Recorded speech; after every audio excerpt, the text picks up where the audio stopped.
Good evening. This is Maestro with a Dawn of War 2 Retribution Elite Modcast. And today, we have the final faction war of 2020 between the Space Marines and the Eldar.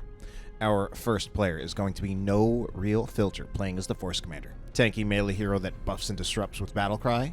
Reacts, Trademark is next. He will be playing as the Tech Marine, Space Marine ranged hero with a gun for every occasion and the ability to repair vehicles. And finally, for the Space Marine team, it'll be Overtly Gemerous, his trademark Apothecary being played. This is a healing commander with a targeted heal and a passive health regeneration aura.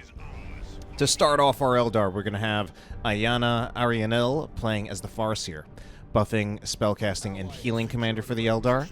And next up, it'll be a pair of Warlocks. First one played by Sir Gunter the Kaiser. These are melee commanders for the Eldar, can become melee tanks or offensive spellcasters. Our second Warlock will be played by Sparks.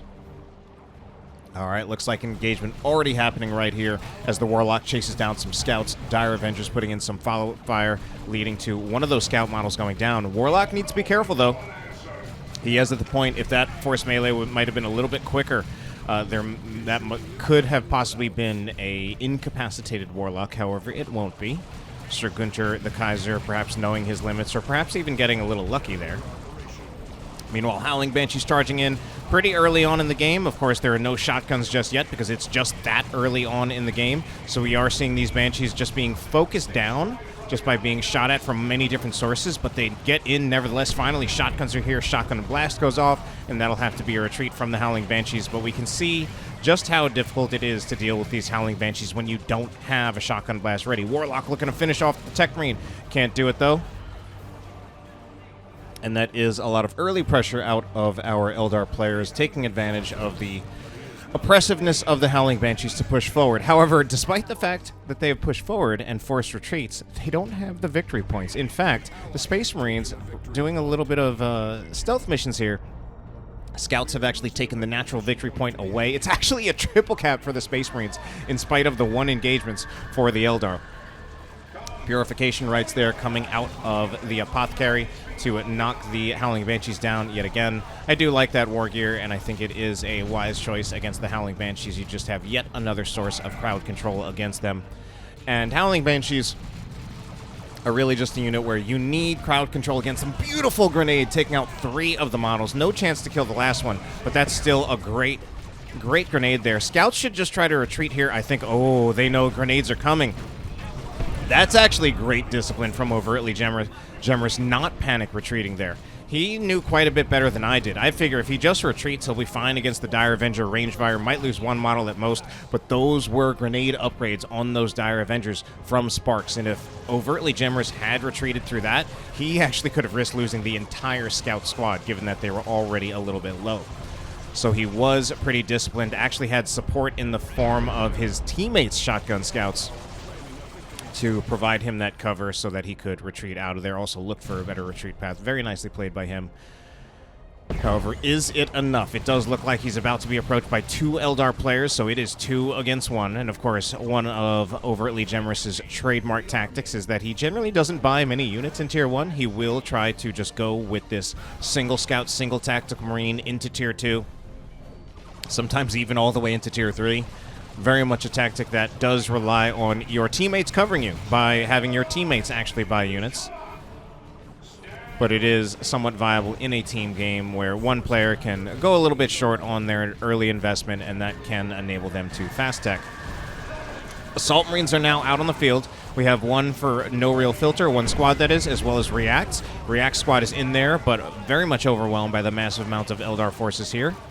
Yet again, 2 players. Tech Marine needs to get out of there. He might still go down here. It's pretty close, and he's upgrading to the Mastercrafted Bolter. He does go down in retreat. Luckily, it's not past the line of scrimmage on the map, so that won't be a particularly difficult revive. And meanwhile, this is Overtly Gemerous trying to do some generator bashing shenanigans. He does have a flame attack squad that succeeded in destroying the node. Overtly Gemerous probably looking for, I was going to say, he wants to get that cap.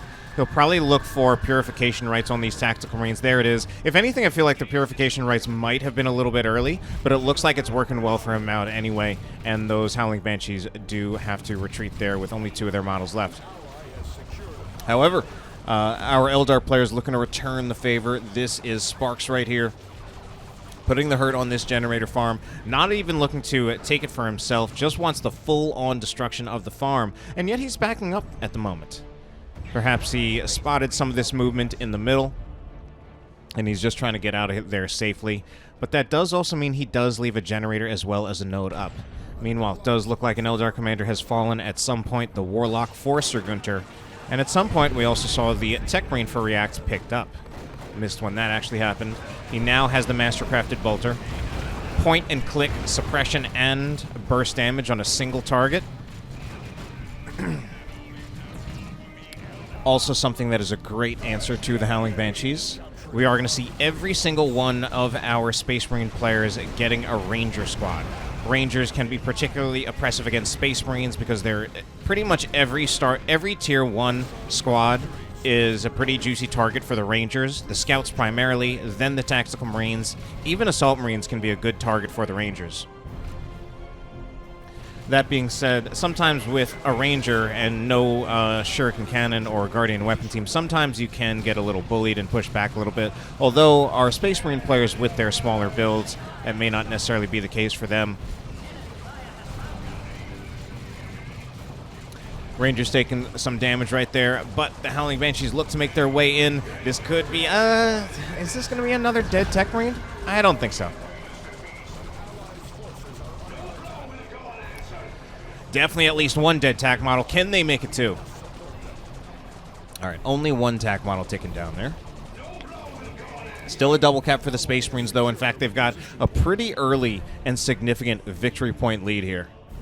Meanwhile, infiltrated scouts, what are they looking for? These scouts are from Overtly Gemerous, so knowing him, he's probably looking to continue to disrupt the power. Oh, this is actually really nice. Doesn't he have enough for a grenade? He has just barely enough. If he throws it now, he does throw it, and he gets it. He might even wipe this squad with this.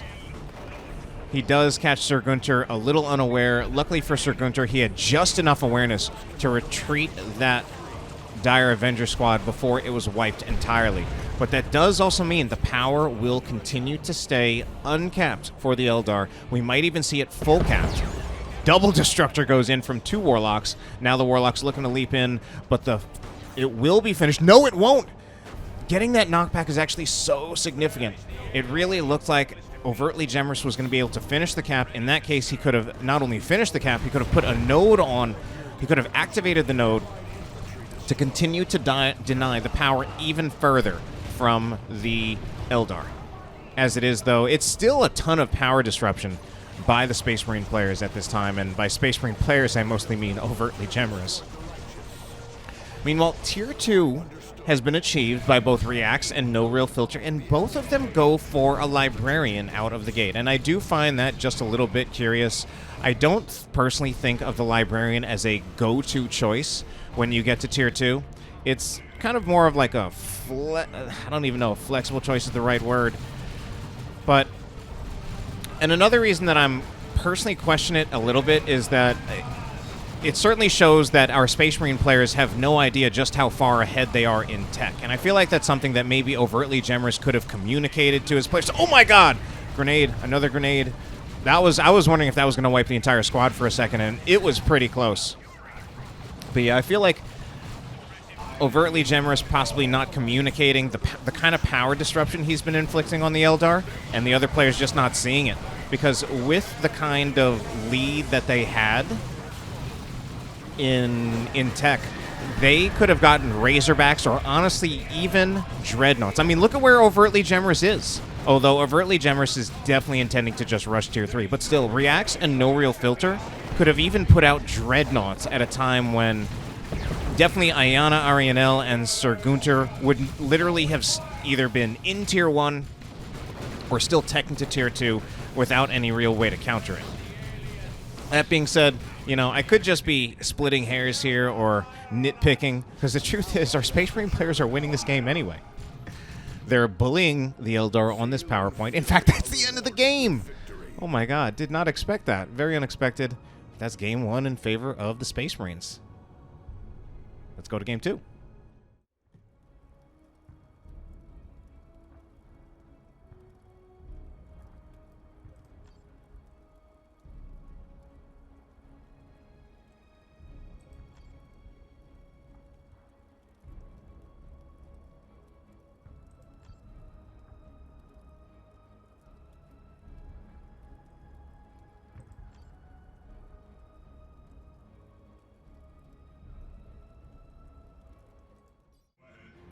Game number 2 of our Best-of-5 series will take place on Grey Sark Undercity. Overtly Gemerous once again playing his Apothecary. You know, the truth is, if it's a team game and Overtly Gemerous doesn't have to switch, he's going to be on the Apothecary, and that's pretty much not going to change. Next up, though, is React's Trademark, playing as the Tech Marine. He likes this hero quite a bit, too, and he plays it pretty often, I think. And finally, it'll be wikkyd stepping in for no real filter as the Force Commander. Their opponents, Iyanna Arienal playing as the Farseer once again. Sir Gunter sticking to that Warlock. However, Sparks will be switching over to the Warp Spider Exarch, teleporting ranged commander, good at harassment. Reacts is going to open fire on Sir Gunter right here in the middle. Warlock out of cover. Has lost most of his hit points already. He's effectively out of the fight. He's shooting in range, but he's outgunned by the Tech Marine. He's also not even in cover while the Tech Marine is, and that's just a retreat from the Warlock. Meanwhile, we might see Reacts try to wrap around, catch Sir Gunter just in the back.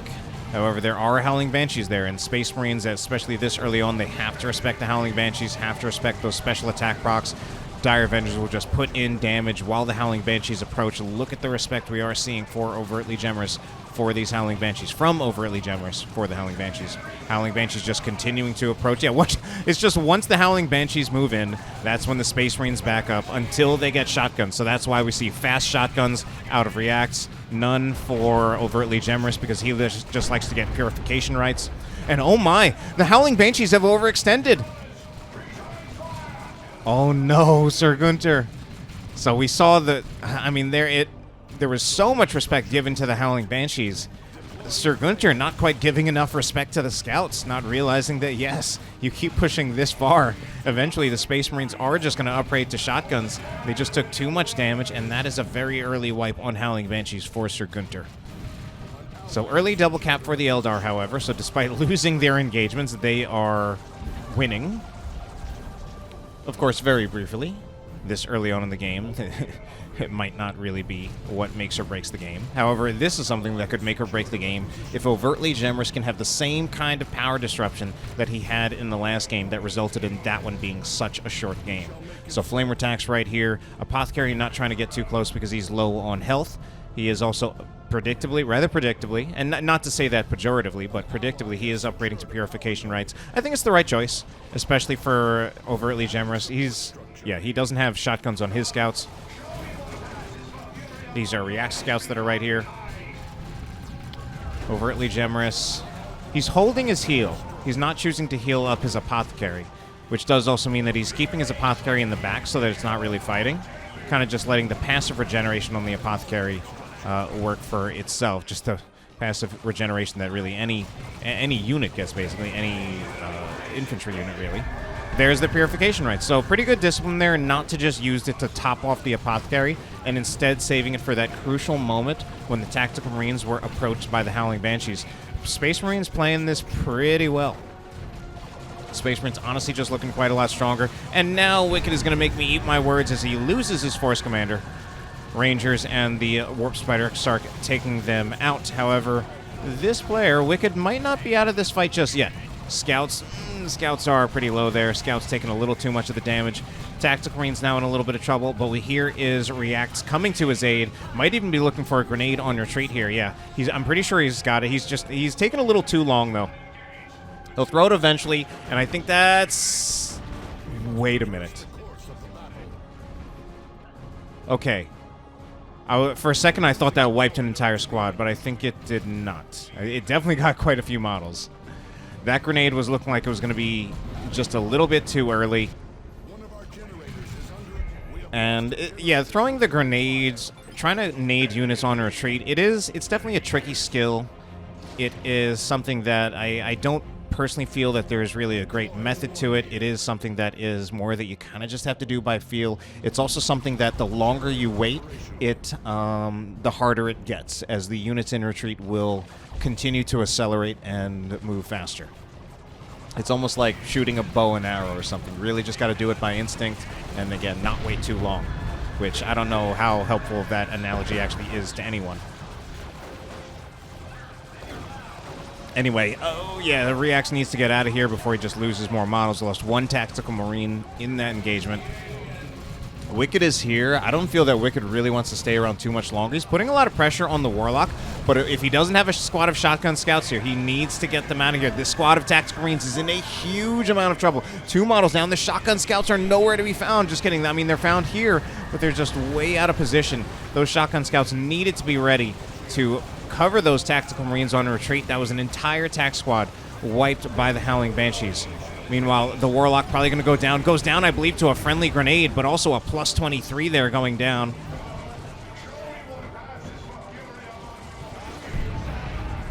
So wikkyd kind of oofing here. I do recall there was a series, a Faction War series, in a previous time when wikkyd was playing as Space Marines. He didn't do so well, and I think he also said something to the effect in a comment on YouTube, actually, that Space Marines is not his main race. So I believe he is playing off race here. I believe he is primarily an Imperial Guard player. And sometimes we definitely saw, I guess, just some of the rough edges on his Space Marine play there. Apothecary by himself has the customized Stormbolter so that he can go with the way that Overtly Gemerous has been playing his Apothecary. The Apothecary himself has been played very conservatively, very safely, and getting the customized Stormbolter very much fits in with that playstyle. Grenade is partially dodged, gets the Tactical Marines out of cover for a little bit. Meanwhile, Farseer has still not yet been dealt with. Grenade will go out here. From the shotgun scouts, they're going to open up with shotgun fire as well. Look to see if they can wipe that Guardian weapon team. Can they do it? It's pretty close. 2 hit points, and they actually managed to finish it off. Meanwhile, this is now a winning fight for Overtly Gemerous. Oh, no. Especially when you're playing these races that do have the squishier units like Imperial Guard or Eldar. You can't afford to be too late when you are retreating. We've had a few moments in this series when it has been a very close call. Space Marines and Chaos, generally you have a little bit more leeway and room for error in your retreats. Assault Marines, I don't feel the Assault Marines want this fight. They're going to go for a short-range jump for the disruption. They actually have a staggered jump. They also had shotgun scouts with the shotgun blast, but the Howling Banshees still they've got 4 of their models. They're being shot at by the Tactical Marines, though, and finally they will have to go. Warlock approaching. This is a Jedi build Warlock with the Merciless Witchblade and the Champion's Robe. And there was some debate about this recently about why we call this the Jedi build, and we're at a point in time when we will probably never actually really know why this was called the Jedi build, what the origins were of it. So Jedi build is the Merciless Witchblade and the Champion's Robe. It actually makes the Warlock very tanky, which some people say is not necessarily what makes a Jedi. He also just kind of spins around this shiny blade and just slices people up, and that might be part of it. Some people believe that getting the Warp Throw on the Warlock would be more Jedi-esque. But nevertheless, this is called the Jedi build. It's pure tanky build, and generally you won't go for more of the spells with it because spells will compete with the energy that you would use with the Psychic Shield to make the Warlock tankier. Anyway, Apothecary right here. He doesn't have a Cast of Heal ready. He's going to have it now. If he has I don't know if he actually has the cooldown. He certainly has the energy, at least. There it is. I think he needs to get out of here, though. I think the Tactical Marines need to get out of here as well. Oh my god, the Howling Banshees need to turn on the Tactical Marines. They need to finish off this Sergeant. I'm pretty sure. I think they can do it. It's so close. Okay, Tac Sergeant actually just had a lot of hit points. Now it seems like no, they're not going to get it. Oh, and this is also not a Warlock, so they wouldn't have swift movement available. Not sure if they had Fleet of Foot available either. Fleet of Foot, of course, would also decrease their damage, but it would increase their ability to chase. I don't know. I actually do wonder if they had turned on that Sergeant a little bit faster, if they might have been able to take him out.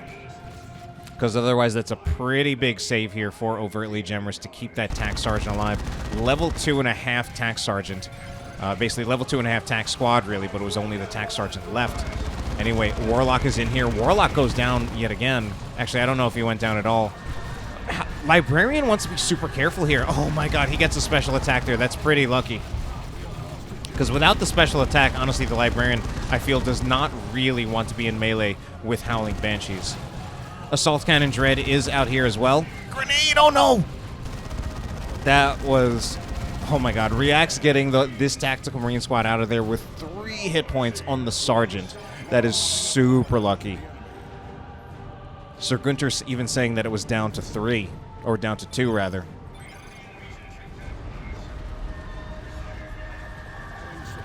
Upgraded Librarian here, has the Force Staff, does also have the Tome of Time. Actually, no. I forget. Anyway, let's just move on with our lives and take a look at this Wraith Lord. Okay, he definitely has the Tome of Time. Wraith Lord upgraded with a Bright Lance, but probably, oh yeah, clearly overextending at this point. Absolutely overextending. Does now at least have some support. Melt-A-Bomb. Assault Marine's having trouble getting the Melt-A-Bomb off, or did they just not use it or something? I feel like they were close enough, but they never got the Melt-A-Bomb off. Now the Assault Marines positively being melted, have to jump out, and super lucky not to lose a model, unless there was a Sergeant loss, but I don't think there was. We're going to see an Assault Cannon Barrage going off there, knocking over the Dire Avengers, but not knocking over the Fire Dragons that are putting so much hurt on this Dreadnought, as is this Bright Lance Wraith Lord. The Dreadnought trying to get out of there. Does have the Blessing of the Omnicide to help keep it alive, but that's the only support that it has. Tech Marine also, he has nothing. Oh no, he did have a cast of high-powered shot, so he was able to slow down the Banshees. It might have been better to actually do that to the Fire Dragons. Fire Dragons will actually succeed in taking the Tech Marine out, but shouldn't be too hard of a revive once they scare off these Fire Dragons. Fire Dragons have received Distort Field, so they're actually continuing to push in, but they do only have half their health. Dragon Scale Armor does give the squad immunity to weapon knockback. So that means they would actually be immune to things like the explosive shot from the Shotgun Scouts, or rather, not necessarily immune to it. They would be immune to the knockback effect of it, since the Shotgun Blast does also have a suppression effect, and they would not be immune to that. I believe it also does a minor amount of damage. Anyway, Dire Avengers hiding behind this energy shield, or at least some of them are. Not sure if everyone is. Assault Cannon Barrage there, being used to knock down the Dire Avengers, but they don't actually take damage until they're pushed past the energy shield. It's proving to be quite a firefight at this time. Missile launcher attack taking shots, but does not target the Wraith Lord. Instead, shoots a missile at the Dire Avengers. The missile itself goes wide. Of course, the attack model still doing some damage. Assault Marines jumping in here. They're on the Rangers, which have not been retreated by Spark, so this should be, yes, that is one dead Ranger squad. Grenade going out from the Dire Avengers, attempting to throw it at the Assault Marines, but goes way, way left. Actually, don't know if left was the actual direction, but basically it did not hit them. Merciless Strike coming out a little bit late. Not needed either. Assault Marines jumping in, maybe seeing if they can get another kill on the Banshees. No, they won't bother with the Banshees. Instead, they find themselves jumping right into a Warlock, which is not ideal, because this is going to be territory for them to be taking damage. Warlock might even be able to pick a model off of these Assault Marines. Yeah, that was a rather unfortunate engagement for the Assault Marines. I mean, it's still a lot of units here for Reacts, but I don't think his Assault Marines actually needed to be off the field if they had simply not gone headfirst into that Warlock. Tracking special attack from the Warlock, doing some nice work as well. Assault Cannon Barrage hitting the Dire Avengers in the back, but the Howling Banshees up front, as well as the Wraith Lord, currently pretty much uncontested. That is going to be marked target on the Howling Banshees. It makes them take 40% more damage, so they are melting, but at the same time, they're trying to see if they can finish off that Tactical Marine squad that had only one model left. The Tech Marine himself also getting out there without barely any hit points. The Force Commander won't be quite so lucky, however.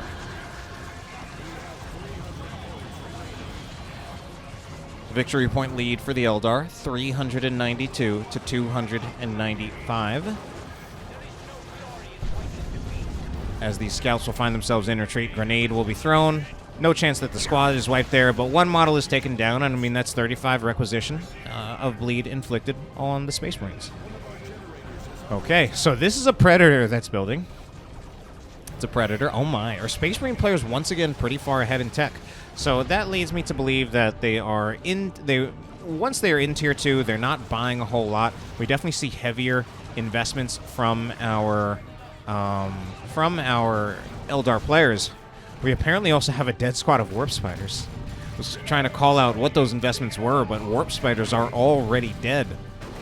We also have the fire dragons from Sir Gunter, the Wraith Lord that has already seen quite a bit of action, nearly level 2 for sparks.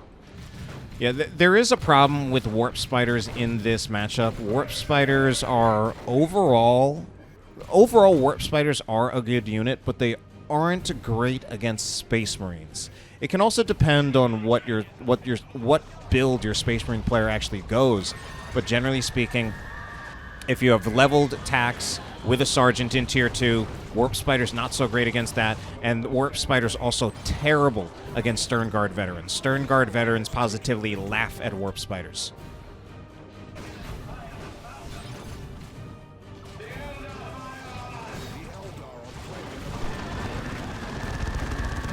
It doesn't mean that Warp Spiders are useless. Warp Spiders can still be good against Assault Marines, and Haywire also very useful against vehicles.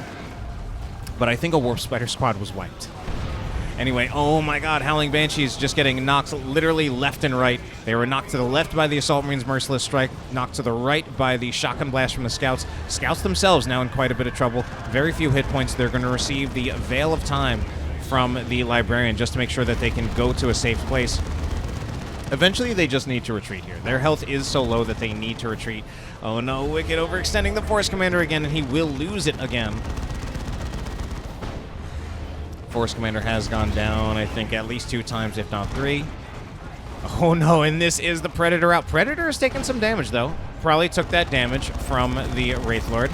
However, in the end, the Predator, this actually very much should be a dead Wraith Lord. Like, the Predator can just chase this. And the only thing that can really stop it would be if the Fire Dragons approach and just put a lot of pressure on the Predator. And the Predator also needs to retarget. Like, it needs to be not just moving, but also manually targeting the Wraith Lord. 2 more shots will finish it off. Needs to keep moving, though, so that it doesn't get out of range and doesn't have to chase in too far. Like, this Wraith Lord should not be alive. There is no reason why this Wraith Lord should be alive. But we're now at the point where the Predator could actually chase too far. I think it gets a final shot off on the Wraith Lord to finish it. Okay. It worked in the end. It shouldn't have actually taken that long, and now the Predator is actually in some small amount of trouble, and it's actually going to go down very unnecessarily as well.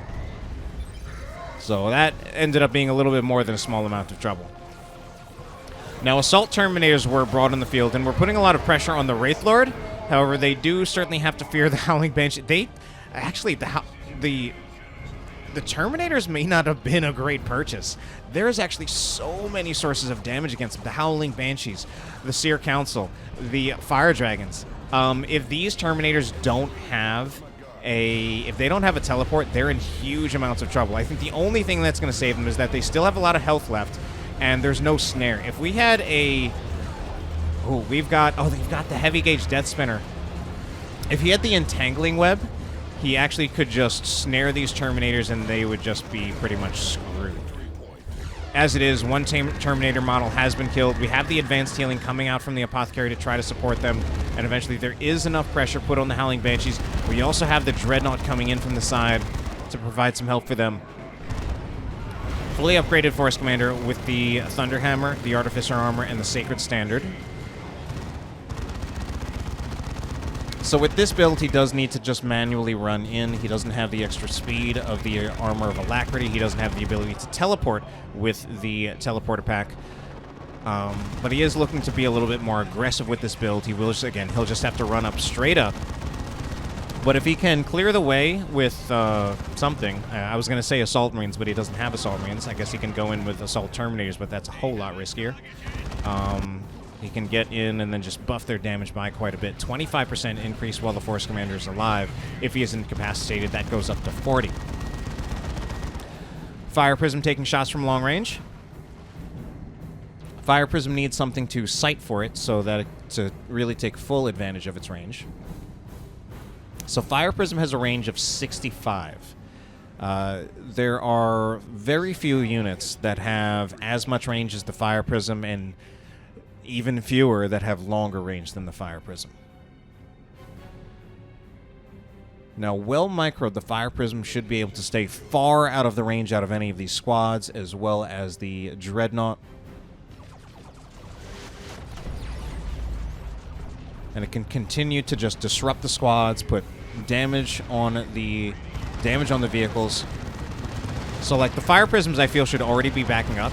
There's no reason for a Land Raider Redeemer to really be this close to a Fire Prism. So, yeah, they're starting to back up. Frag Assault! Did that just actually wipe the Fire Dragons? I think it did.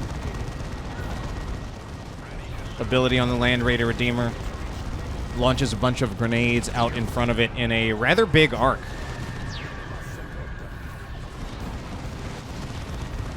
Okay, that is a Force Commander down yet again. But it's nevertheless a one fight for our Space Marine players. Eldar are in retreat.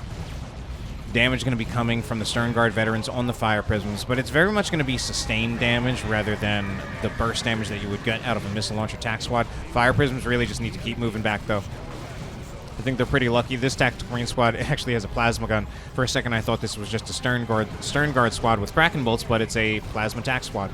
And it's also a plasma attack squad, and I'm actually really, really confused about why this is a plasma attack squad.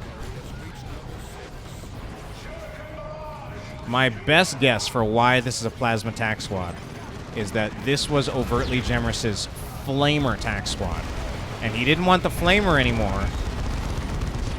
But he also didn't want a missile launcher, and he just wanted maximum anti-infantry effectiveness. And if you've already committed to the Flamer, you can't get back the bolter, so getting the plasma gun is actually how you would get the best damage against infantry without having to go to the range of a Flamer. It's my best guess, and it's actually a pretty good guess. Anyway, Fire Prism now chasing after. Only one Fire Prism, though. Where's the other Fire Prism? The other Fire Prism from Iyanna Arienal not helping with that chase. What are these Seer Council doing? They've got no health left. Seer Council down to 3 models. One more has been taken down, so down to 2. If they can keep sight on the Land Raider Redeemer, they can continue to put pressure on it. What is tricky, though, is the question of what provides sight for the Fire Prism, because most of the other Eldar units are pretty squishy. The tankiest thing they have would basically be the Seer Council, which actually every single Eldar player has, and then I guess their commanders, particularly the Warlock. Warlock now fully upgraded, has the Heart of Darkness. Heart of Darkness is an interesting war gear for the Warlock in that it has now been reworked twice. Originally, it had an effect in retail where it instantly restored energy, and I believe also restored a little bit of health. And it was like that in early Elite as well.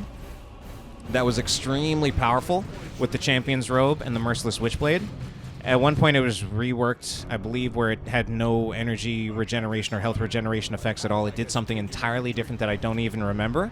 And then eventually it was reworked again, where it restored only energy, but it did it over time instead of instantly, and it restores less energy than it does in retail. So now it has good synergy with the Champion's Robe and Merciless Witchblade again, although not quite as overbearing as it was many years ago, or as the way it still is in retail. Howling Banshee Squad does not get out of there. Poison damage from the Stern Guard veterans finishes it off.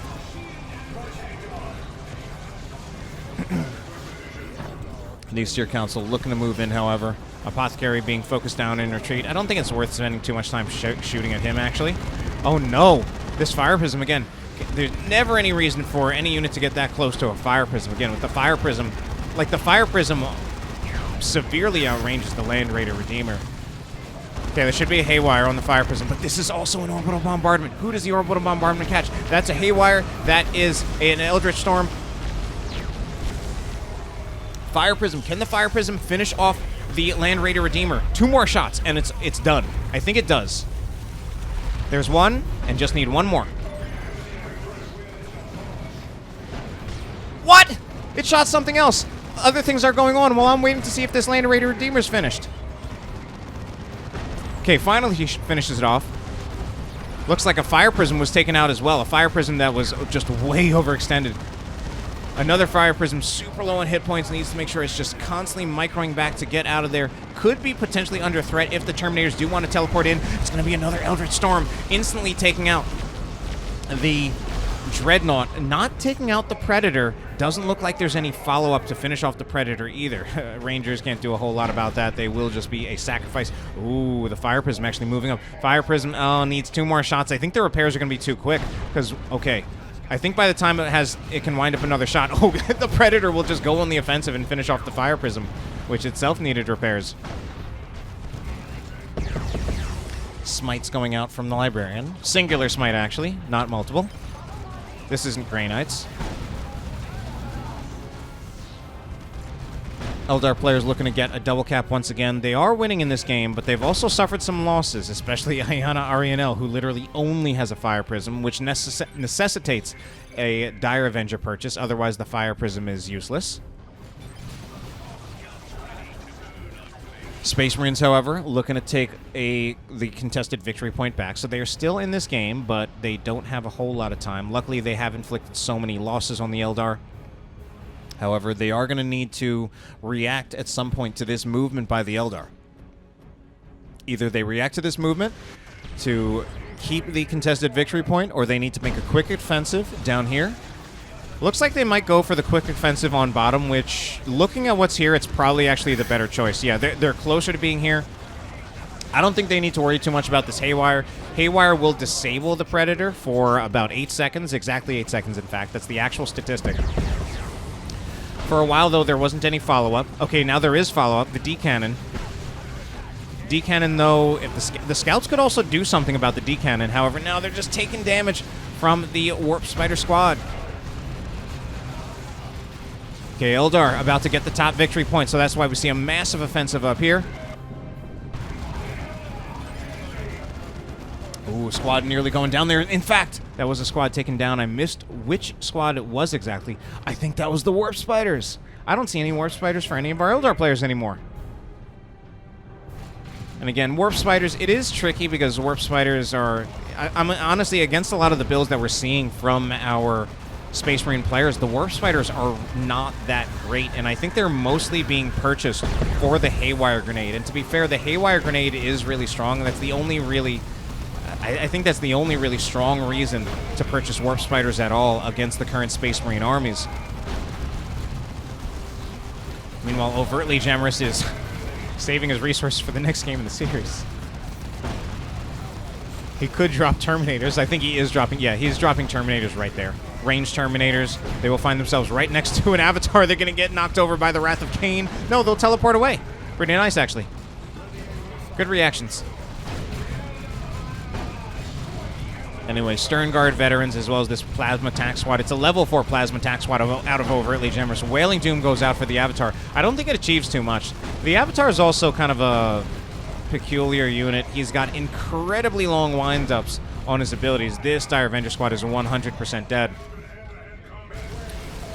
So when you're playing an opponent who, you know, is skilled, has some high-level micro, man, it's been a long time since I've said that, and knows what to expect from the Avatar, they can really do a good job of just microing away from the Avatar's abilities and really just taking very little damage from him.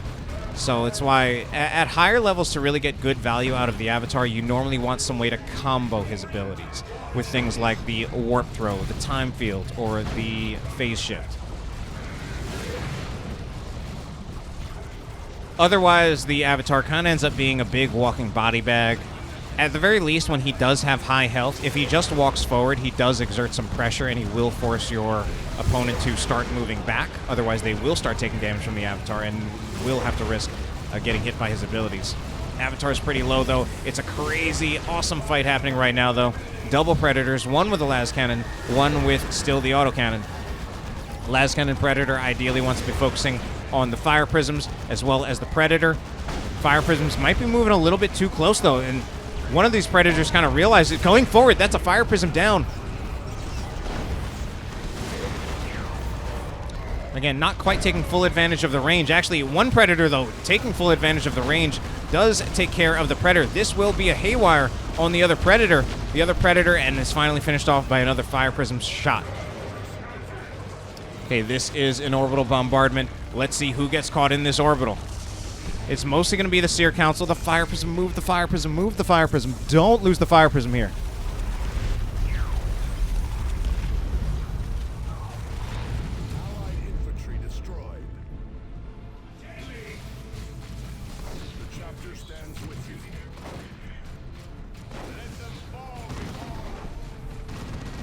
All right, then.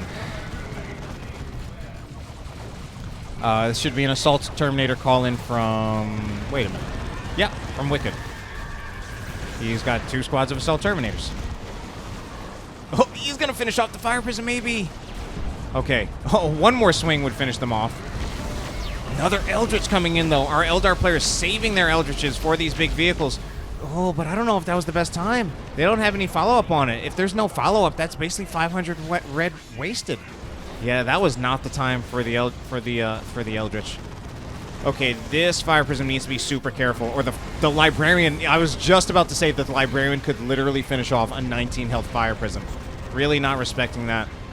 And, I mean, that's a tricky one there, because you normally don't think of the Librarian as being anti-vehicle.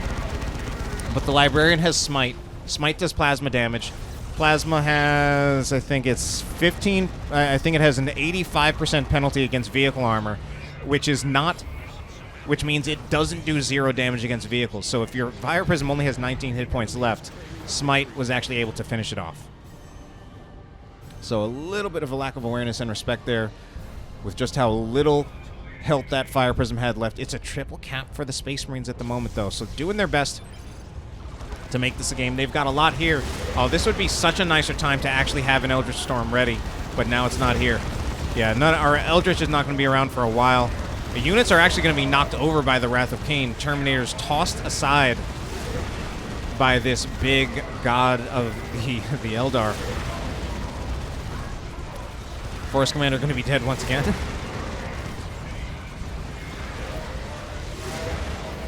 Anyway, the Avatar's getting pretty low here. Avatar's getting low. Space Marine Terminators are running amok as well. This is actually looking, despite the lead for our Eldar players, this is actually looking like it might be the Space Marines winning this game, as they're continuing to hold their natural. They still have the top at the moment. Oh yeah, they're not getting top anytime soon. I mean, their best hope is this Seer Council, but yeah, Angels of Death going to put a big wrench into that. Sternguard veterans ideally want to switch to Vengeance rounds, though, to put more pressure on the Avatar. Okay, actually, there's more support here. Reinforcements coming in the form of another squad of Seer Council will actually go and rip those Sternguard veterans apart. The Eldar may actually just be able to take this top victory point. However, they've also lost their natural. That is going to be a singularity. Should pull the Terminators. Terminators will just voluntarily walk off the point. All 3 of them will get pulled in. Luckily for them, they can kind of withstand the damage of the singularity, because they are that tanky. Space Marines still looking to make this happen. One Dire Avenger squad getting really, really low here. Shotgun Scouts. If there's a grenade here, well, the Scouts may also just dodge it. So now the Dire Avengers have just abandoned the cap and focused on shooting the Dire Avengers, or rather shooting the Shotgun Scouts. Dire Avengers definitely not intending to shoot themselves. They would never do that. Venerable Dreadnought is out on the field from reacts. So Space Marines, oh, they're controlling the Eldar natural. This is a dead Librarian. I didn't catch it. It had to be a dead Librarian. That was a plus 40. I don't see a model down there, but I'm pretty sure Librarian is plus 40. Meanwhile, I hear the sounds of a Fire Prism. Oh, no! Fire Prism, however, once again finding itself getting way too close to the Space Marine vehicles, unable to finish off the Predator. One more shot from the Fire Prism would have finished off the Predator. What a huge difference maker that would have been if it would have been the Fire Prism taking out the Predator instead of the other way around. However, Eldar still with the double cap. How much longer can they retain this? Seer Council looking to take out the Apothecary, but he had the heal ready from the Purification Rites. All right, Seer Council deciding they're not done here. They'll just start going to town on all these Tactical Marines. Apothecary, though, he is getting the victory point. We don't need the power. The Eldar really don't need the power. If they just run over here, put a grenade on the Apothecary, that would at least buy a little bit of time, get him off the point. Even if he microed away from it, it would get him off the point. They don't need the power. Get those Dire Avengers in here in the fight. Eldar also don't have their natural. Oh my god, they at least need to get this cap just to keep things even. Oh no. But now there's so much damage going to be coming. But We also have Dire Avengers helping out here. Grenade goes in. That does distract the Stern Guard veterans. They aren't able to continue shooting the Dire Avengers that are on the point. And we also have a kill on... Oh, man, that was pretty awesome. I actually don't remember that sync kill at all. And that was sick.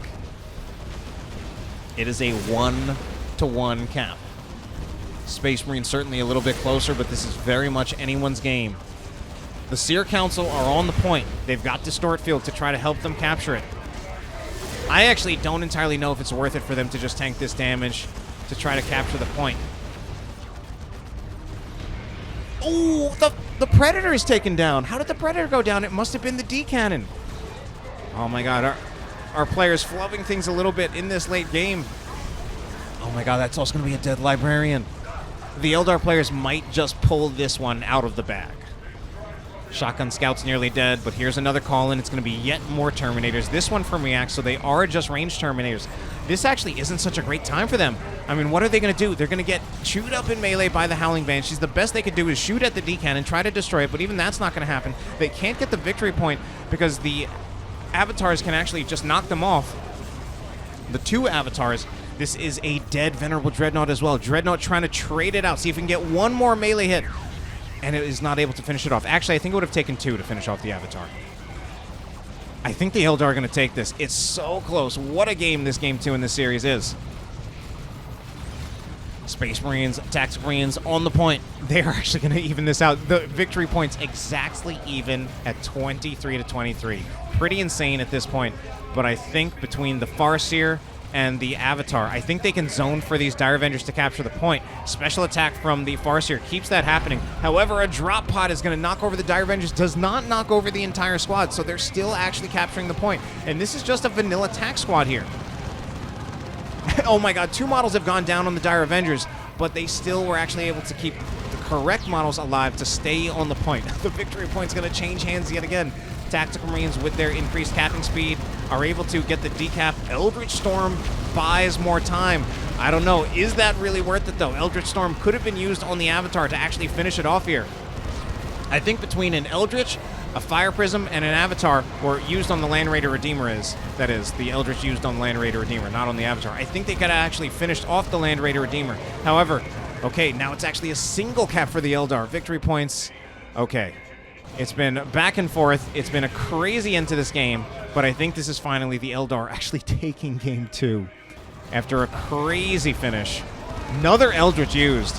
I mean, if they had two Eldritches, they could have literally thrown both on the Land Raider Redeemer. Avatar is dead, but it doesn't matter because in the end, the Eldar have done it for the craft world, and they have taken Game number 2.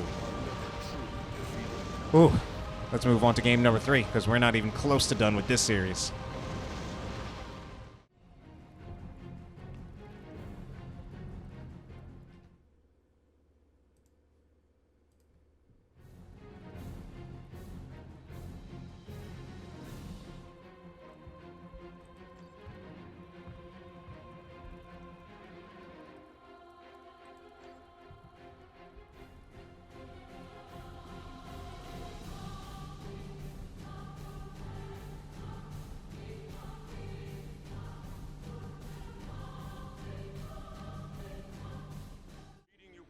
Game number 3 will take place on Katrin Purification Plant. Our first player is wikkyd, who seems to be idling on this Force Commander. Next up, it's going to be React's trademark, playing as the Tech Marine, and Overtly Gemerous on what else but the Apothecary. Their opponents also going to be keeping the same commanders. Sparks will be staying on the Warp Spider Exarch.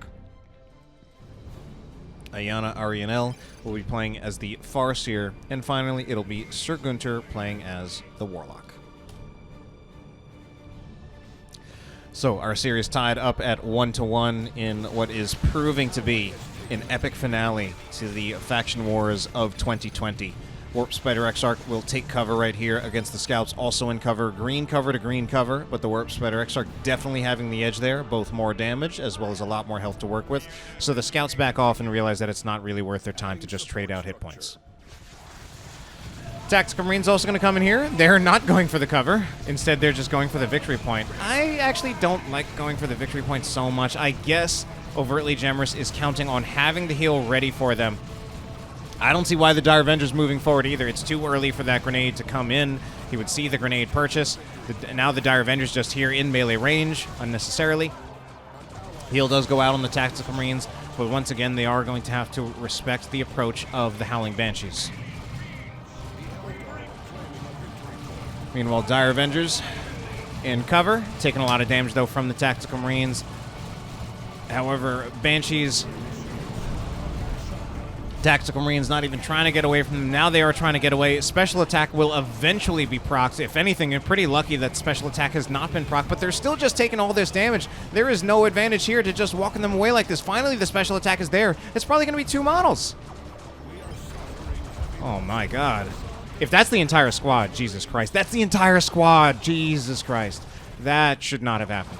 Oh no, don't lose the scout squad as well. Don't, oh no. Just let them go. Let them go. Oh, no. Oh, my God.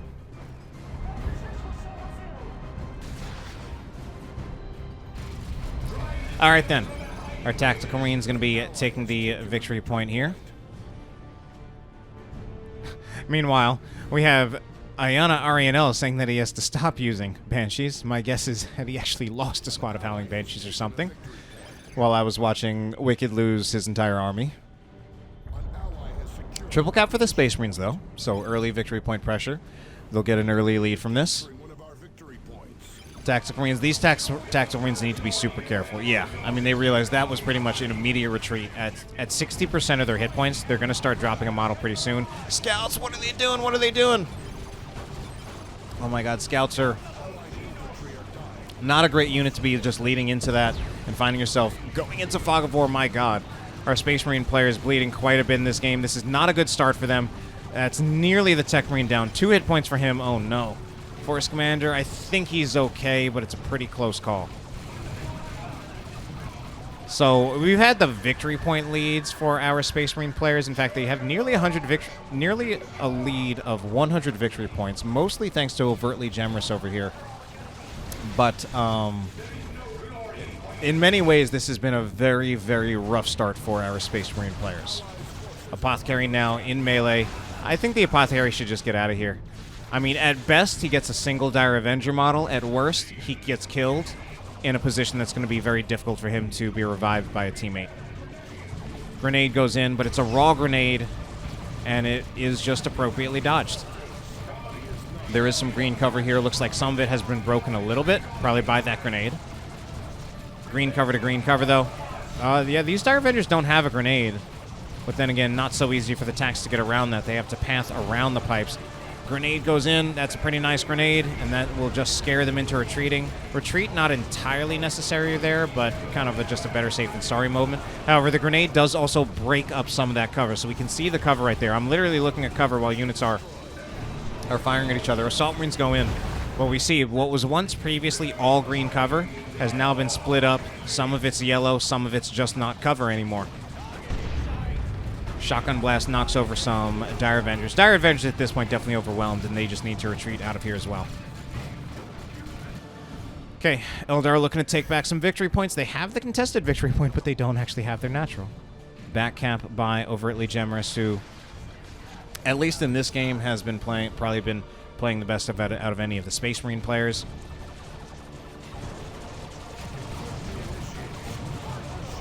Flame attack squad trying to light up these Howling Banshees. So Howling Banshees get pretty low there. They have to get out. Assault Marines jumping in from the side. Strike from the skies, brothers. The Warp Spider Exarch just around here. I mean, I think he's looking to see if he can get a model on these Tactical Marines. I think that's fairly unlikely as long as they're in cover.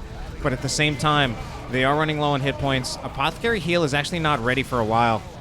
And Assault Marines will actually do something about the Warp Spider Exarch before that can happen. I don't think the Tactical Marines should stick around that much longer. Yeah, they're going to be overwhelmed pretty soon. Rangers are here as well. Going to put a lot more pressure on the Tactical Marines. Assault Jump, though, forcing off all 3 of those squads. How is wikkyd doing? Well, not too much action just yet. The Dire Avengers throw a grenade in retreat. Doesn't quite catch Almost hits the Farseer in retreat. Dire Avengers being chased down by the Tax, who will be knocked back by the Rangers and subsequently fired upon by the Guardian weapon team. Assault Marines looking for this cap. They should be able to finish it. They'll probably just find the cap, they'll finish it, then they'll move back. Should just be able to manually move back without retreating. Or they're going to look to jump in without any support. They jump in. Oh no. Yeah, they've realized they have to retreat immediately. Yeah, I didn't like that jump from Reacts. No, he's not playing as the Apothecary, so he doesn't have a heal. And that's also a fight where I would have wanted the Assault Marines to have a heal coming in, at the very least some shotguns behind them. But jumping in all by themselves like that, that was just not going to work out. Okay, we are in Tier 2. Just realized it. Whirlwind is now here. Not moving too much.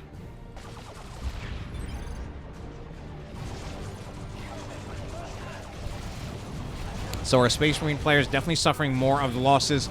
Oh, they're just speeding their way in. I think that's just fleet of foot, because these are, yeah, this is the Farseer, so it wasn't swift movement or anything. Grenades go in. Grenades are a huge miss, though. Apothecary does get taken out, however. It is looking like a pretty good fight for the Eldar. Turning into a bit of a scrappy fight as wikkyd now gets in here. One of the Dire Avenger squads needs to retreat, but here comes Sir Gunter to the rescue with the Howling Banshees charging in. We do have Battle Cry proccing from the Force Commander, but the Tactical Marines also in melee with the Howling Banshees. That'll be another dead Force Commander.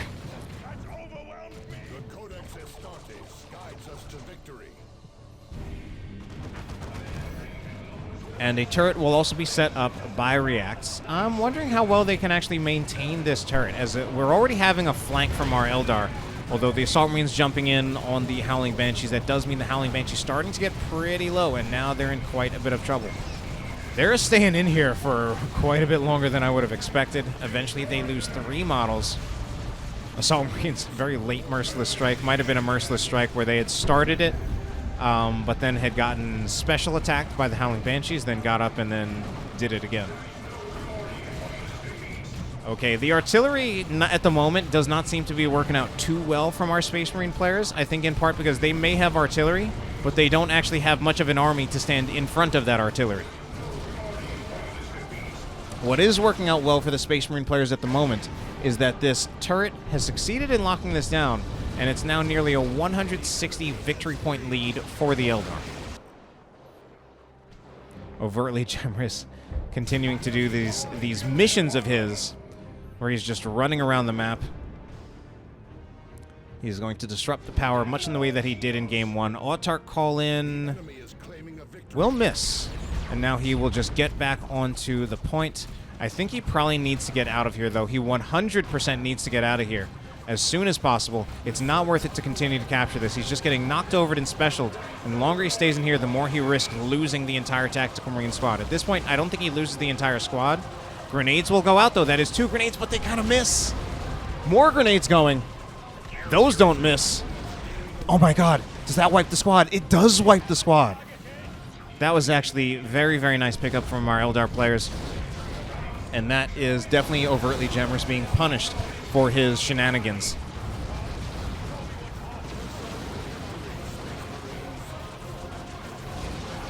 So Overtly Gemerous did a lot of that in the first game. Didn't get punished for it very much. In fact, he punished the Eldar pretty hard. This time he's getting pretty punished. And I feel like we've seen this before in some of the other Faction War series involving Space Marines. Overtly Gemerous doing things that are either carrying games or sometimes kind of doing the opposite in this case.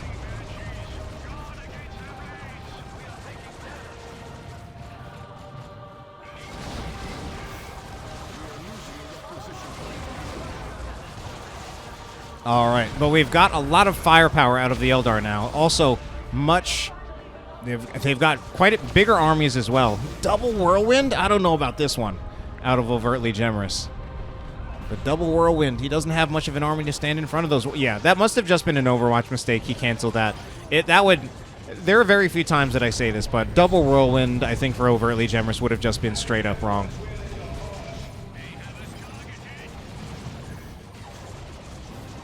So, of course, we also see... I think this is the first Dark Reaper purchase we see in this series. And it is a little strange to see this just being the very first one. They were just not present in the previous games. And this also does kind of bring up the Dark Reaper versus Warp Spider question. And against Space Marines, Dark Reapers are going to be better most of the time. I mean, certainly against any... Yeah, I mean, they're going to be better just most of the time. They outranged attacks. They would outrange Stern Guard veterans, outrange scouts, just put in a lot of damage from a long distance. They do have to worry about being jumped on by the Assault Marines, whereas the Warp Spiders kind of don't. However, I think with good positioning, if they stay far back, it won't be... I think it can be managed.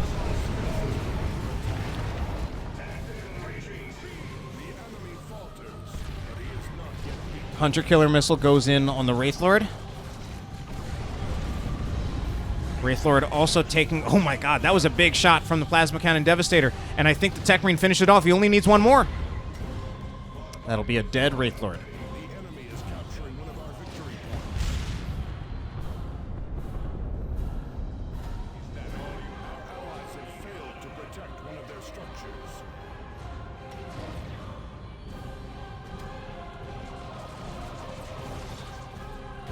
Alright, reacts.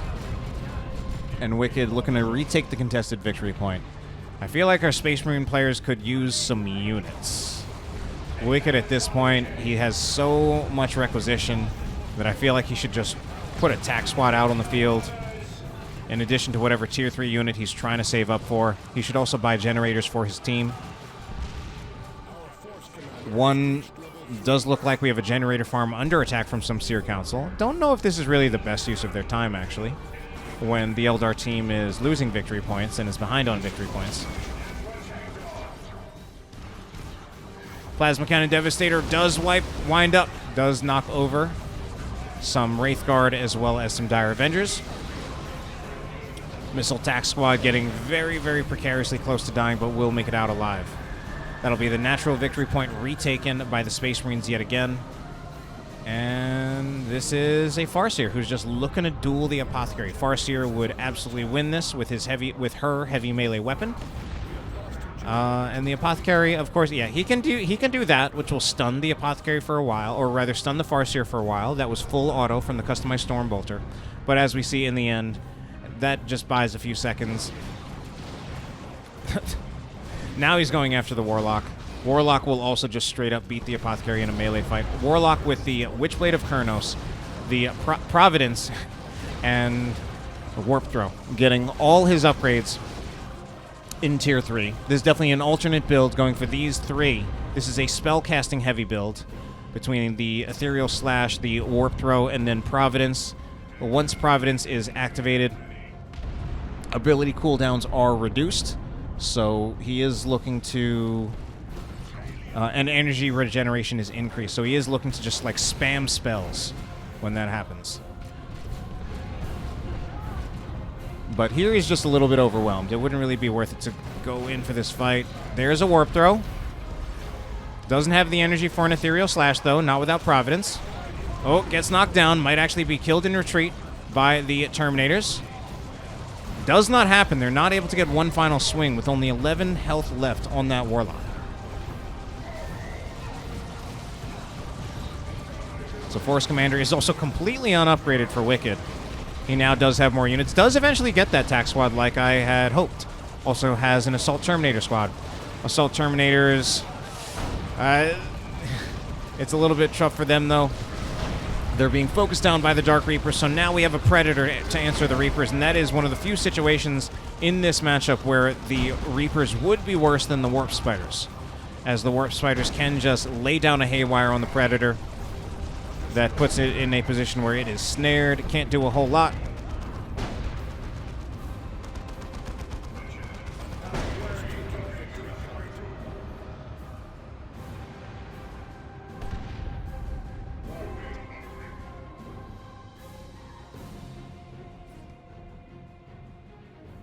Okay. Quite a calm in the middle of this game. 271 victory points to 243. Still a lead. Well, actually, now it's a lead for our Eldar. They have actually retaken the victory point lead. They have not had it for much of this game. They've got the bigger armies. Land Raider Redeemer on the way for Overtly Gemerous. Predator still here. Also a Fire Prism out for Iyanna Arienal. So you've definitely seen the way the Fire Prisms have been used. A little bit of a gap between how Fire Prisms ideally should be used and how they are being used in practice, where if micro is dropped, units like Predators can get in range of the Fire Prism and then just put a lot of hurt on it. To be fair, Predators do move faster than Fire Prisms, so once they get in range of the Fire Prism will not be able to outrun the Predator. But what should happen is the Fire Prism should stay at a longer range than the Predator. And if the Predator starts to move forward, other Eldar units should be putting... See, this is not how it should work. Fire Prism should not be getting that close to the Predator. Anyway, Assault Marines jumping in. Rather, these are Vanguard veterans looking to rip apart the Wraith Guard, but the Seer Council are here to counteract them. That'll just be the Vanguards pretty much instantly retreating. Did not actually do anything, really, in that fight, aside from their initial landing. Assault Terminators looking to finish the job here. Assault Terminators will certainly rip up those Wraith Guard with ease, but now they have to contend with the Seer Council. The Seer Council do a whole lot more damage, don't have as much hit points, but again, a whole lot more damage. These Terminators better have a teleport ready or they are done. I think they're just done.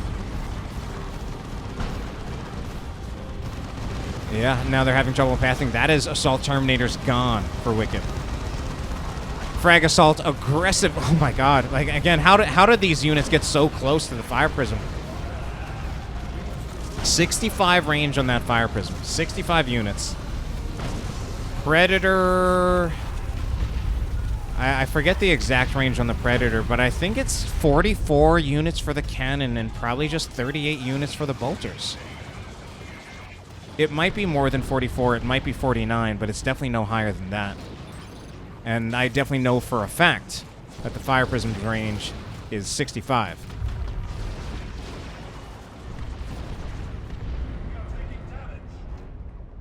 Anyway, that'll be a triple cap still for the Eldar.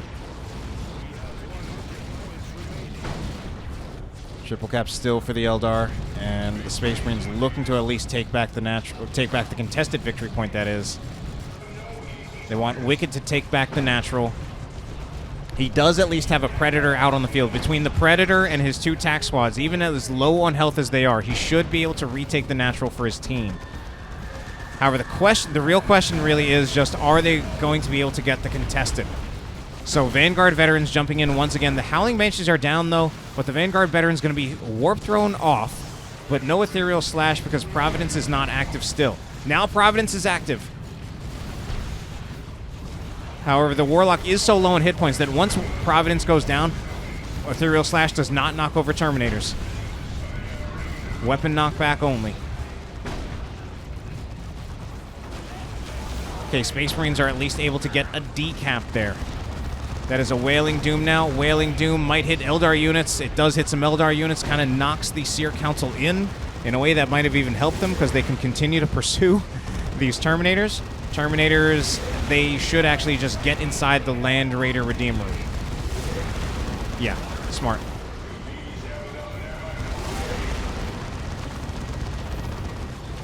Okay, Seer Council can actually finish off a Whirlwind. They can. But they're going to trip on a grenade that was thrown by a different Eldar player.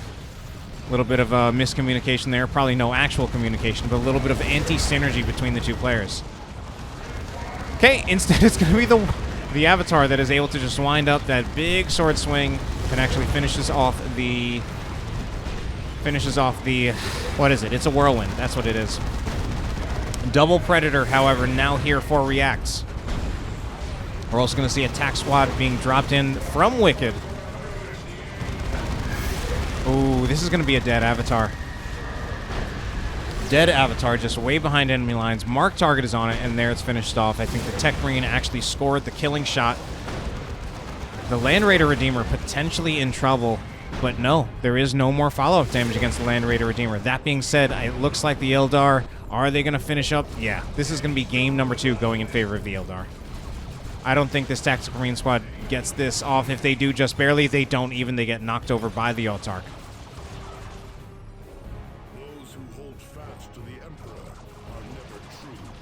So that will be game number 2 in favor. Sorry, game number 3 in favor of the Eldar, and they will lead 2-1.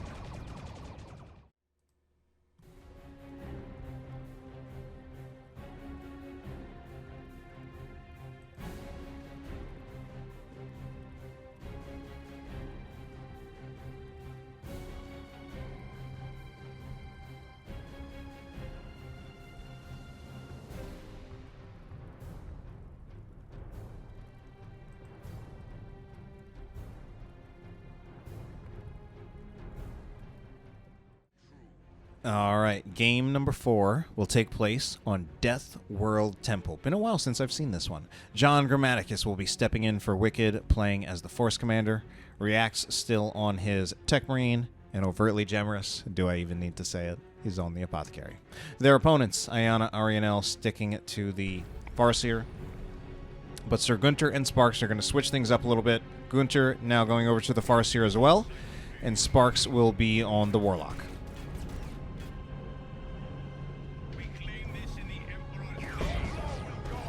Destructor hit goes in. Does some damage on the scouts. They don't lose a model. But they are low enough that even the Warlock might be able to eventually take a model off with his ranged attack. Farseer going in so deep. 12 hit points. I think the Farseer just needs to retreat here. Like even a... Okay, she can use Guide and then she dies. Stuck around far too long there. It won't be too hard of a revive, but that was a completely unnecessary death. Putting Guide on the Dire Avengers was not even worth it, as they found themselves just massively outgunned there by the combination of the tax as well as the Tech Marine, and they lose 2 models pretty quickly there. So early missteps by our Eldar players. Looks like that is going to result in an early victory point advantage for our Space Marine players, as they will take both a contested victory point as well as the leftmost victory point. Tech Marine now forced off, however. And there's that revive coming in for the Farseer. Let's also just take a look at and see exactly how much. It's about half a level's worth of experience. Meanwhile, John Grammaticus being pretty aggressive here, or at the very least, there's no one really just to answer him, so he will just work on the generators. He's going to leave the Force Commander here as a way of kind of zoning things out. Force Commander should be a little bit more proactive than this, however, rather than just standing there. I thought the idea was for him to engage the forces that were attacking, so that he could create space for the rest of the army. So he does get 2 generators in that. At this point, the Tactical Marines, they do have to go. They're not going to finish off this additional generator. Also have to be super careful here. I think they just need to retreat and also just accept the fact that they might have to eat a grenade on retreat, but I don't think they want to stay around here for too much longer. That actually ends up being a pretty good bait by John Grammaticus. I actually don't like Iyanna Arienal running the Dire Avengers away like that, because now he doesn't have the opportunity for a retreat grenade. Yeah, should have run in the opposite direction, really. Destructor goes in, point-blank Destructor. Gets the retreat from the scouts, but doesn't actually inflict too much damage.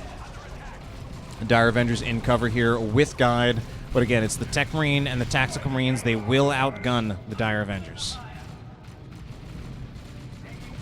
Yet another spot of Dire Avengers finds themselves in cover. Howling Banshee's not even in cover, but they will fleet of foot on in.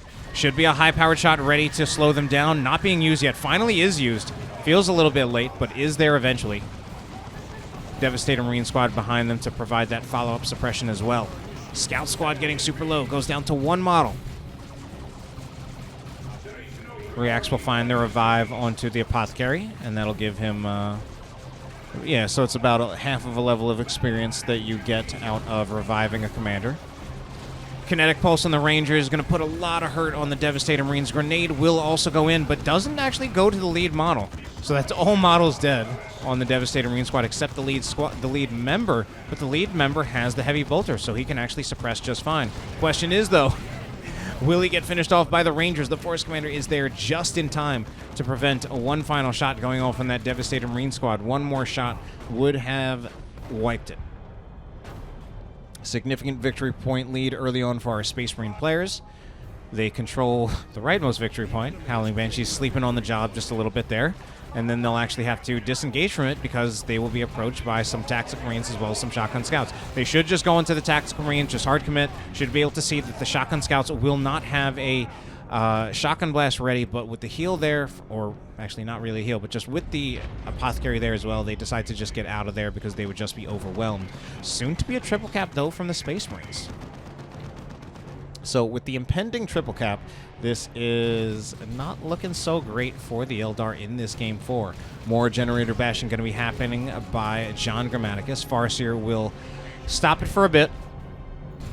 But this is 3 generators that they've gotten so far, literally going in for force melee or running as, or firing their ranged weapon as they attack. They even managed to destroy that generator that just started building.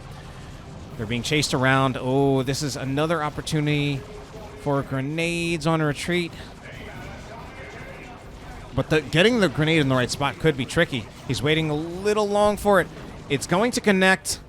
Takes 2 models. For a second there, I was wondering if it was going to wipe the entire squad. In the end, though, or at the same time, though, it does feel like that's a bit of a small victory for the Eldar at this point. Even getting those 2 Tactical Marine models, I think ideally they really wanted to see if they could get the whole squad there. Because they are, the Eldar, they're losing so many victory points. Over a 250 victory point lead for the Space Marines. Eldar have just not been able to stay out on the field long enough to hold the victory points. High power shot kills the Banshee model. Some follow-up damage kills even more, and that will just the Banshees being stuffed yet again. Eldar players just can't make anything happen in this game. And meanwhile, John Grammaticus going to be putting more power pressure on again. Reax is already going to be getting to tier 2. I think Overtly Gemerous and John Grammaticus, yeah, they could have already started tier 2. They're just a little bit late on pressing the button. Sir Gunter could start tier 2 as well. Farseer needs to be super careful there. This heavy bolter is getting almost a little too much value.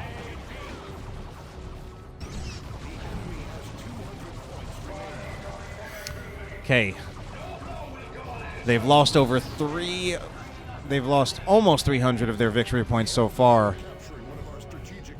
They'll start to get this. But the Space Marines will just actually maintain the double cap for the moment, or they'll get it back pretty soon with the Tactical Marine squad going for this this victory point. Even switching out the Apothecary for the tack so they get that faster capping speed. Yeah, it'll be a double cap for a while still. Looks like there was a pretty nice grenade, though. One model was killed from the grenade. Another one was killed just from the follow-up damage from the Dire Avengers as the model was trying to get up. And that's still the double cap. It's still 2-1, so the Eldar still losing victory points. This is looking to be a pretty miserable game for them. They're going to have a lot of work to make up.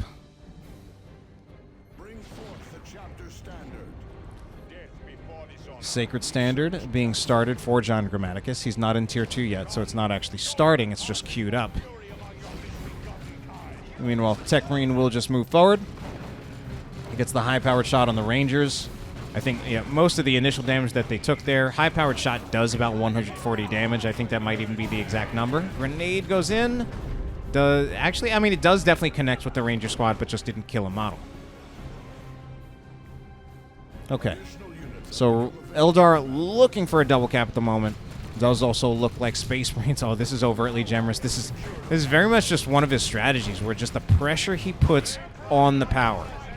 And he's put a note on this. This is going to be a lot of time that the Eldar will have to spend, since Eldar, they don't have any kind of flamer unit in tier 1. So they're going to need to literally commit like multiple squads. Rangers, it's a complete waste of time for them to be working on that, but it might be like the most efficient squad, the squad that can do it most efficiently by itself would be the Howling Banshees, but even they are going to be a little bit on the slow side compared to something like a Flamer, as we can even just see them working on something like that right now. But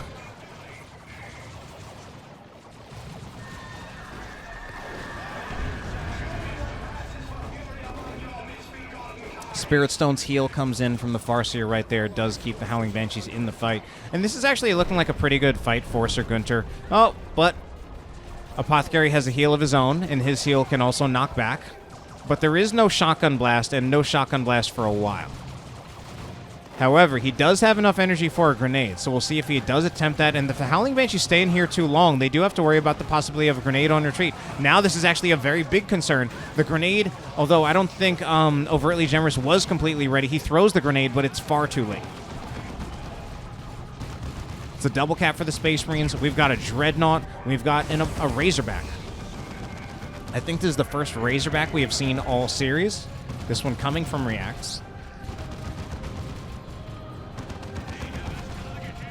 Out of all of your players, the Tech Marine player, it does make the most sense for him to be the one to get a Razorback.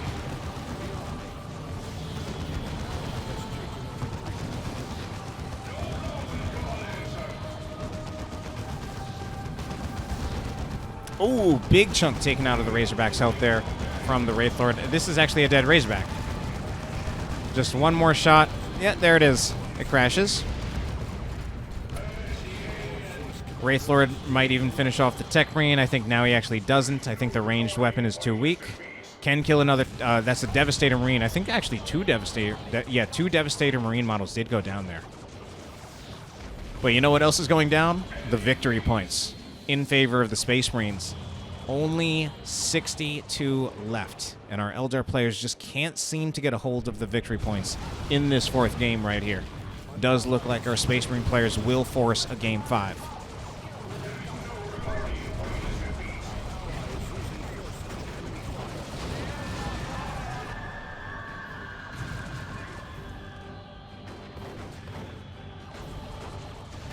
Okay, Shotgun Scouts can't possibly fight a Wraith Lord. But our Eldar players, this game is actually over. They literally cannot get the victory points soon enough to keep this going. This is it. So this ended up being a rather dominant game 4 in favor of the Space Marines. Part of it may have been that player switch. We'll see what happens in Game 5, see if it's the same, if there are any other player switches, and if there are no player switches, we need some very big adjustments out of our Eldar players. That's it. That's game number 4.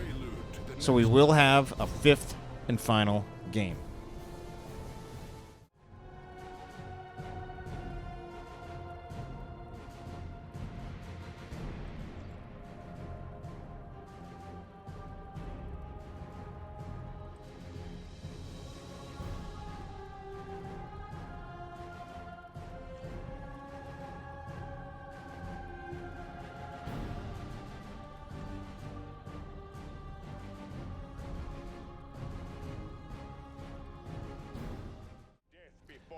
Our 5th and final game will take place on Argus Desert Gate.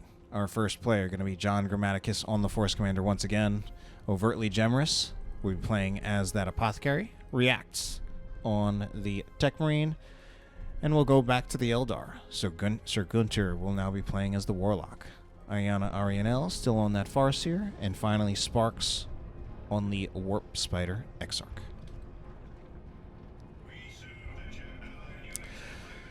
So, Argus Desert Gate for this final game. We'll see how it goes. Warp Spider Exarch teleports forward. We'll be taking that contested power for the Eldar. Adding support structure. Take a look at our early builds. Iyanna Arienal apparently just not wanting to get the Banshees, whereas Sir Gunter and Sparks will be choosing to get them. At the very least, what a good thing that does mean that Iyanna can do is that would really mean that he would really need to be the one to be purchasing these nodes, and it really better be him. Instead, Gunter got it. Iyanna should get this next one. No, instead Sparks did it. Iyanna's the one with all the requisition to spare. But I don't know. I guess I'm used to thinking these things these days where I've been playing and watching Heroes of the Storm, expecting people to be in voice communication. I don't know if these players actually are in voice communication, where if they were, I feel like those were things that kind of should be done, where that player that bought fewer units and has more requisition to spare really should be the one putting down the generators, as well as the node. Oh, actually, the node was purchased by Iyanna. And it's the generator that's by Sparks, however. Anyway. Howling Bench is going to approach here. It might be just a little bit too much for them. They're going to go in for the scouts. They want to see if they can get those mono kills, but I think it might have been more worth their time to tie up one of the attack squads, shut down their damage instead of just taking all that range damage from them. Several models end up going down. 3 models end up going down for the Howling Banshees. Meanwhile, oh my god, what's happening up here? Sir Gunter apparently won his fight up top, so now he's putting pressure on the generator farm up here. But we also see that generator bashing is not particularly a strength of the Eldar, at least in Tier 1.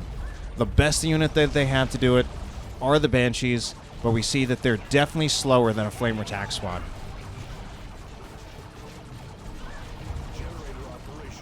They will back off, not wanting to lose any models from the Tech Marine, but without that damage pressure on this generator, it doesn't look like they've quite enough. Okay, now that both Dire Avenger squads are shooting at it, they will finish off the generator.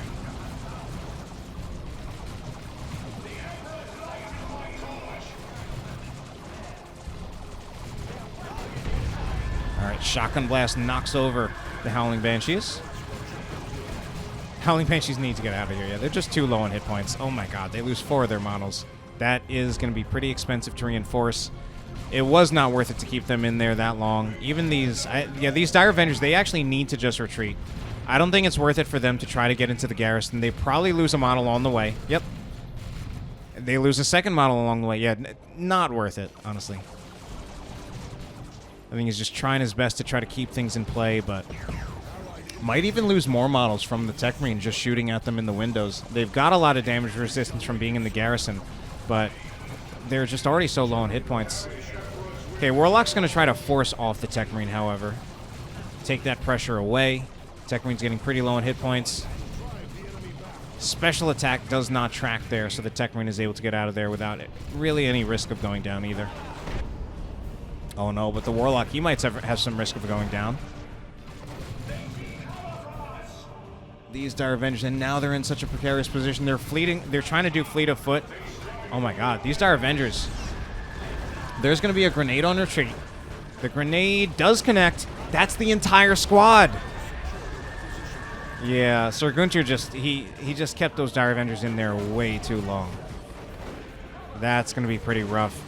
And, oh man, I think the generator bash we're going to see on the Space Marine side is going to be a lot more powerful than what we saw from the Eldar. I mean, this generator farm is still here. I think 2 generators were killed.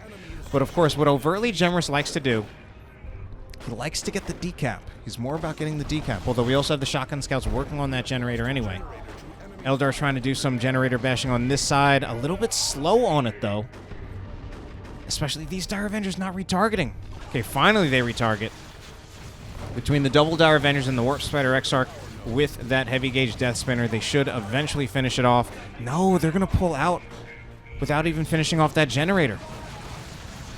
Instead, they focus on the squads, although they have enough firepower that they should just overpower the Tactical Marines, and then they can continue to bash this generator.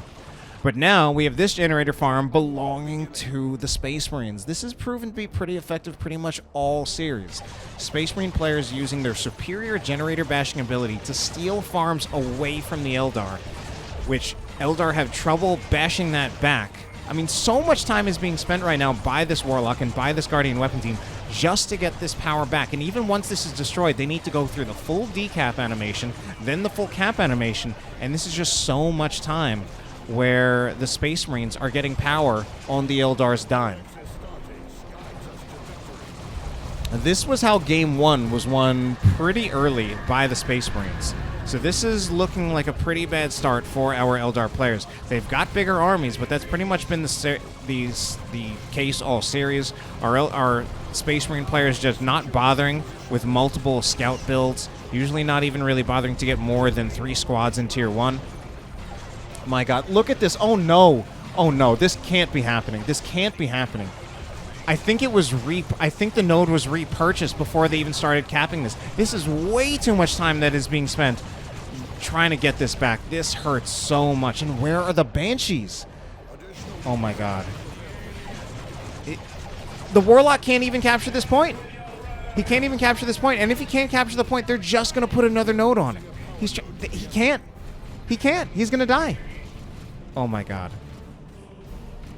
Overtly Gemerous is probably just going to put another node on this. Okay, at the moment, I guess he feels like he doesn't even have to. But this is looking like it's going to be a pretty quick end to this series in Game 5.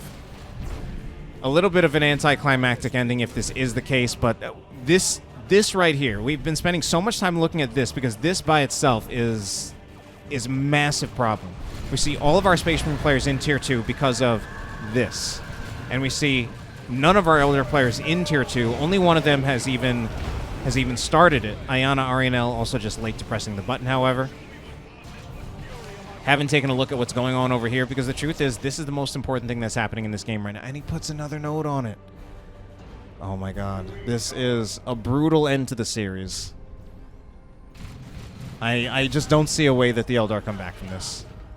The Space Marine players would just have to pretty much go completely AFK at this point to lose it. John Grammaticus knows what's going on. Both John Grammaticus and React's straight up going to Tier 3. This is kind of ridiculous at this point. It's kind of a shame because I think this last game is ending up to be the least even one in the entire series. I think even Game 1 was better than this. Oh my god, 3 models though.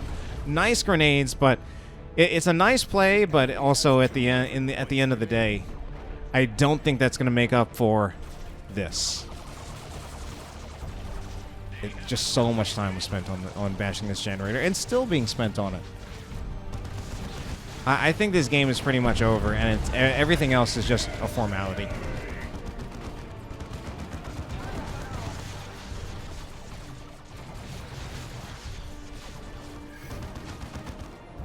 Warp Spider Exarch will teleport in to tie up the Devastators. Does some minor damage, but he doesn't have a great melee weapon when he has a ranged upgrade. If you want that Warp Spider Exarch to be good in melee, you need to get the Power Blades. Alright, there really is no sign of this letting up. It's a double cap for the Space Marines, and only because they don't control the Eldar natural. 2-0, in fact, that means. Assault Marine's going to jump in. No Howling Banshees to really counter-engage here, so they can more or less do whatever they want, unless they're going to step on a grenade, which... oh, that's on them. This Farseer isn't even going to get this back.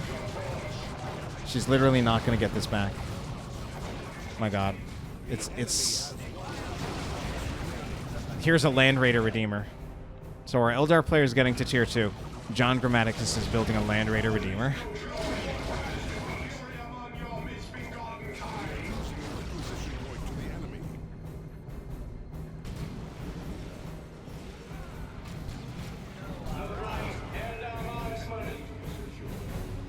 Infiltrated Rangers pretty low on hit points. They're going to have to make sure they stay far away from any Space Marine units or just retreat. They really don't need to retreat just yet. But they're a little bit too close. A little bit too close. I'm pretty sure they're actually just in the range of the tanks, but they're not being targeted by the tanks because the tanks are focusing on the Banshees. Force Commander goes down for whatever that's worth at this point. Land Raider Redeemer. Land Raider Redeemer here for John... well, not here, but on the way.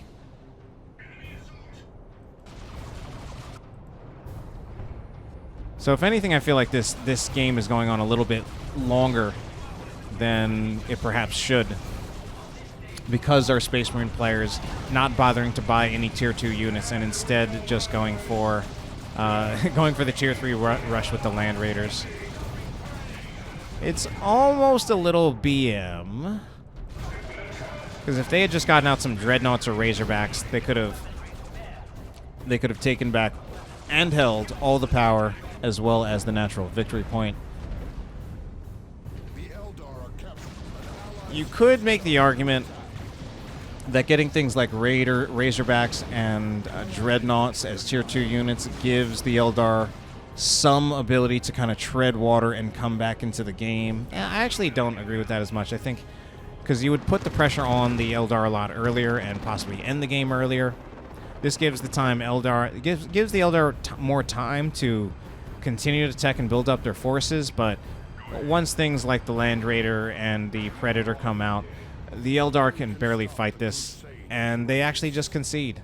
I guess I'm not even sure if they saw any of the Land Raiders.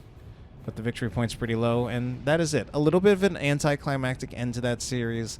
Unfortunately, I myself got a little less excited because the game itself ended up being quite a bit less exciting. Hope you enjoyed it nevertheless, though, and have a good night.